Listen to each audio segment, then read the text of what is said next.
नमस्कार साथियों, मैं कमल शर्मा राही डाइट बाड़मेर के डिजिटल प्लेटफॉर्म से आपका स्वागत करता हूं। आप देख रहे हैं डाइट एजुकेशन बाड़मेर का यूट्यूब चैनल, जहां पर हम आपके लिए लाते हैं विभिन्न एक्सपर्ट्स द्वारा तैयार किए गए वीडियो लेसन, जिसे आप कभी भी कहीं भी देख सकते हैं।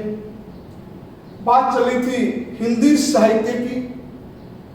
हमने पिछले सेशंस में हिंदी साहित्य सरयू के पाठ पहले कबीर पर चर्चा की थी, कबीर की जीवनी पे चर्चा की थी, कबीर के कुछ साखियों पे चर्चा की थी। उससे आगे हम अब बढ़ेंगे। देखें, थोड़ा सा रिकैप कर लेते हैं। हमने यहाँ कबीर के जीवन परिचय को देखा था, कबीर की जन्म, कबीर का निधन, कबीर का पालन पोषण किन्होंने किया था और कबीर की भाषा कौन सी थी, कबीर किस काव्य धारा के कवि थे और उनका काव्य रचना संग्रह कौन सा है। जिसे आप आवश्यक समझे उसका स्क्रीनशॉट लें। यहाँ हमने उसकी प्रथम दो साखियां थी जो गुरु महिमा पर थी, गुरु के बखान किए गए थे इसके अंदर। अब उसके बाद हमने दो साखियां और ली थी।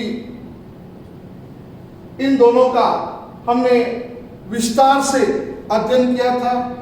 उसके पश्चात हमने यहाँ पर तीसरी साखी जो थी, तीसरी स्लाइड्स, इस स्लाइड्स में हमने कबीर चित चमकिया चौदसी लागी लाई, हरि स्मिरन हाथों घड़ा बेगो ले बुझाई। इसको हमने यहाँ पर ले लिया था।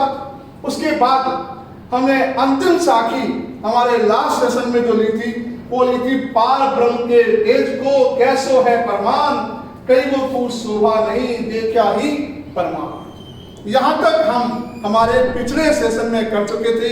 उससे आगे आज बढ़ते हैं।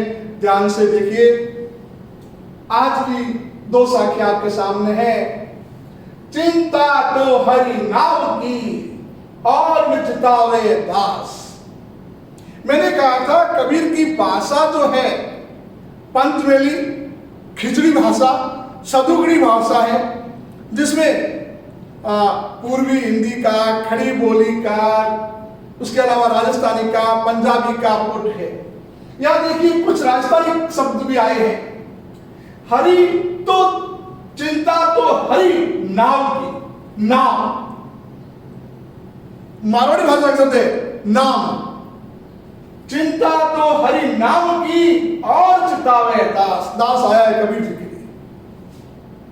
कबीर जी कहते हैं मुझे और किसी की चिंता नहीं है, मुझे चिंता तो प्रभु के नाम की है, ईश्वर के नाम की है।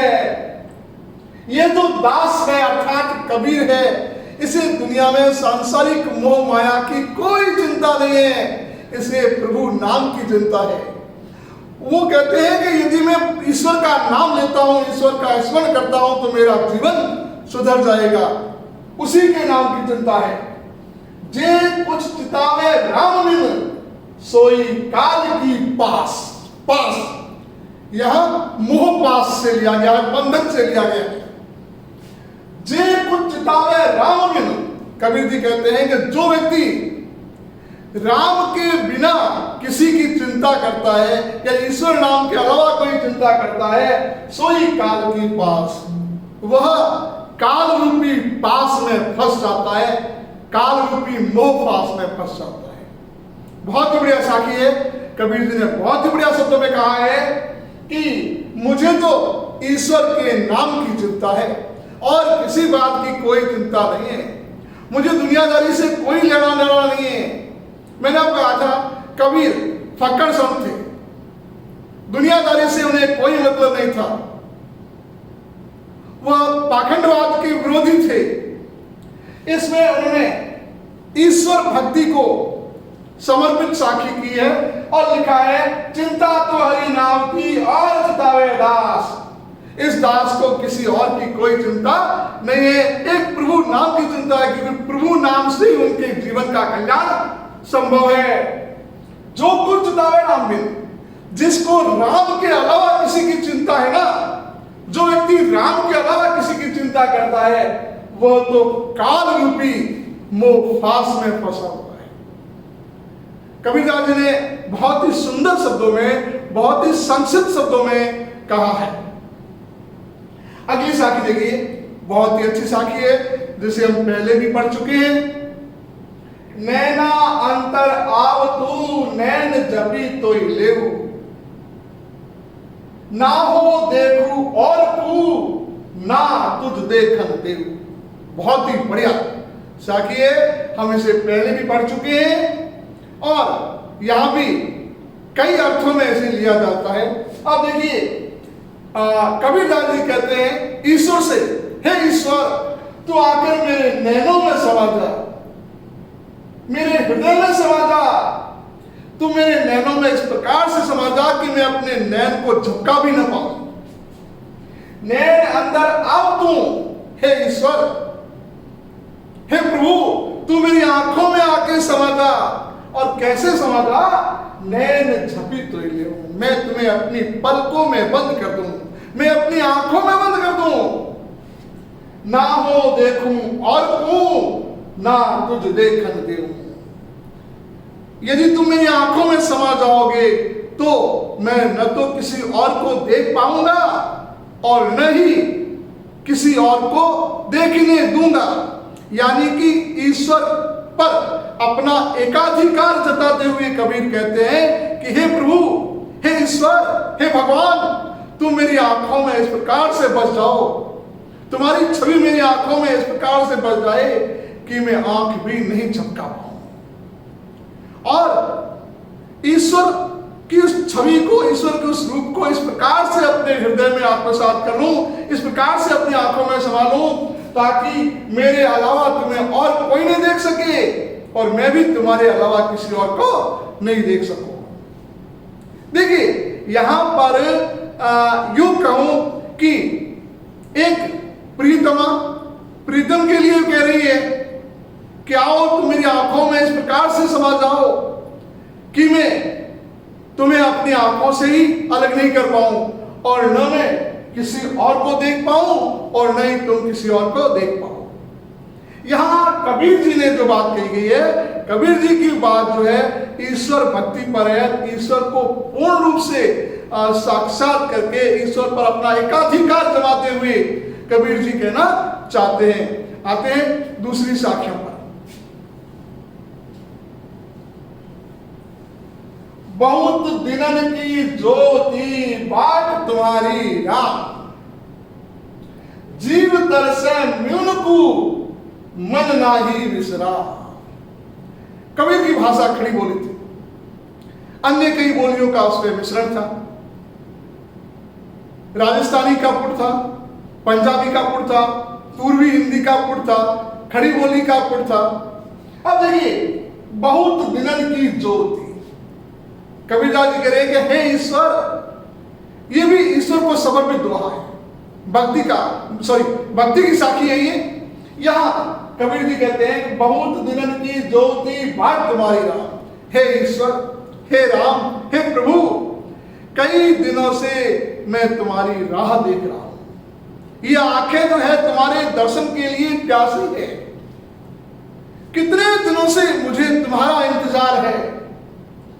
जीव तरसे मिलन को, जीव आत्मा, रास्ता कह सकते हैं, जीव तरसे मिलन को मन नाही विसरा। यह जो ईश्वर है उसी के दर्शनों के लिए ये जो जीव है वो व्याकुल है। अर्थात ईश्वर के दर्शनों के लिए जीव व्याकुल है और उसके बिना कोई विश्राम नहीं है। कबीर जी ने बहुत ही सुंदर बात कही है कि मैं तो सदियों सदियों से तुम्हारा इंतजार करता रहा हूं, कब से तुम्हारा वाट जो रहा हूं, तुम्हारा वाट देखना। ये वाट जो तिरासरी शब्द है, वाट तुम्हारी। तो यहां देखिए, कबीरदास जी ये कह रहे हैं कि ईश्वर मैं ये तुम्हारी राह कई दिनों से देख रहा हूं, जन्म जन्मांतर में तुम्हारा इंतजार करता रहा हूं और तुम्हारे मिलन से या तुम्हारे मिलन के लिए यह जो आत्मा है ये व्याकुल है और मन को कहीं विश्राम नहीं है। बहुत ही बढ़िया शब्दों में कहा। और कबीर वास्तव में एक निराले संत थे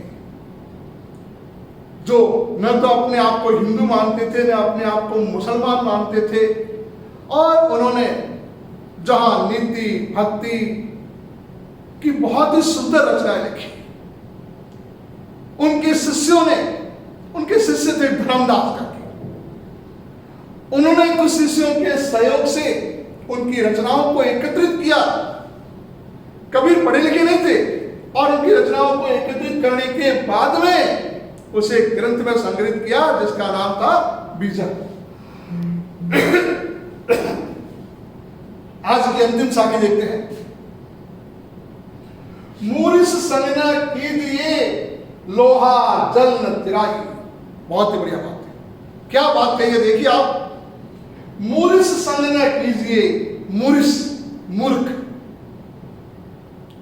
ऐसा व्यक्ति, अज्ञानी व्यक्ति जिनसे हमें ज्ञान नहीं मिल सकता, जो हमारा मार्ग प्रशस्त नहीं कर सकता, हमें पथ भ्रष्ट कर लेता है, पथ से विचलित कर देता है। मूर्ख संग न कीजिए।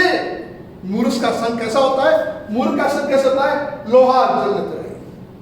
जिस प्रकार से लोहे को कभी भी जल में नहीं तिराया जा सकता, उसी प्रकार से मूर्ख का जो संग है वो लोहे के समान होता है। मूर्ख संग न कीजिए लोहा जल न तिराई। उदाहरण के तौर पे कहा नहीं थे, कदली सीप भुवन मुख एक बूंद तिरु भाई। उदाहरण के तौर पे कबीरदास जी ने कहा है कि कदली अर्थात केले का फूल, सीप समुद्र का एक जीव होता है, भुवन सांप, तीनों के मुख की बात कही है। एक बूंद तिरु भाई। स्वाति नक्षत्र में गिरने वाली एक बूंद अलग अलग मुंह में गिरती है तो अलग अलग रूप धारण कर लेती है। कदली केले के फूल पर गिरती है तो कपूर बन जाती है, सीप के मुंह में गिरती है तो वह मोती बन जाती है, और वही स्वाति नक्षत्र की बूंद यदि भुवन या सांप के मुंह में गिरती है तो वह जहर बन जाती है। तो मूर्ख व्यक्ति का साथ जो होता है वह भी किसी लोहे को तराने के जैसा होता है। अच्छी संगति होगी ना तो हमेशा व्यक्ति सद्विचारों में जाएगा, अच्छे लोगों में बैठेगा, अच्छे संस्कारों में रहेगा तो संस्कारवान बढ़ेगा। आप देखिए ना, संगत का जीवन पर बहुत बड़ा असर होता है। इससे पूर्व हमने रहीमदास जी को पढ़ा था, रहीमदास जी के बारे में भी हमने उन दो में भी पढ़ा था।